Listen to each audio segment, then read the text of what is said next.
Awa tiɲɛ don san fila kasola don ni ka san kelen bin ka bɔ a kan ka juru don a la n'an ko min ma ko sursi o de dira Isa Kaouji ma kiritigɛlaw fɛ min ye a ka sɔrɔnɔdoba ye ale kɔni bɛ an bolokɔrɔ a bɛna ɲɛfɔli k'an ye. An bɛ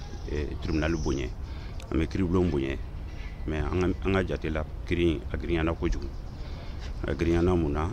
sariya bɛ a fɔ ko kaso bɛ se ka bɔ kalo 3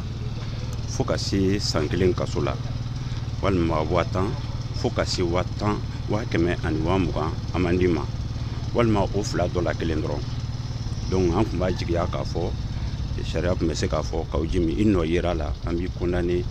10,000 na an b'i condamné 50,000 la an b'i condamné 100,000 la an b'i condamné 120,020 na mais a y'a fɔ ko san 1 kaso o ye fɛn bɛɛ la giriman ni ma fili fewu président yɛrɛ ta farinyana ni procureur ka laɲini ye parce que procureur ye san 1 de ɲini président ye san 2 di. Ayiwa kiritigɛlaw ka jaabi tɛmɛlen kɔ yala aw bɛna segin ka appel kɛ ko kura wa?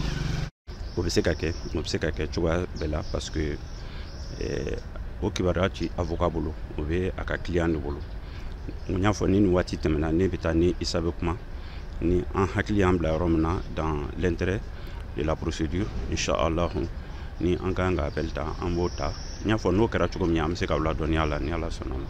An ka dɔn k'a fɔ Isa Kaouji ma ale minɛna kabini novembre kalo tɛmɛlen ka sababu kɛ k'a ye kumakan dɔw fɔ ani nɛnikan dɔw minnu bɛ dankari Burkina Faso sɔrdasi ɲɛmaaw la. Min ye Isa Kaouji min ye nin waati in na kɔni a segila tuguni ka taa kaso la a nɔ na a bɛna san 1 kɛ san 1 yafakɛla ma o la n'o ye sursi ye nanzaraw b'a fɔ cogo min na. Mariam Kuyate ka laselikan don ka bɔ Bamako VOA Banbara tɔgɔ la.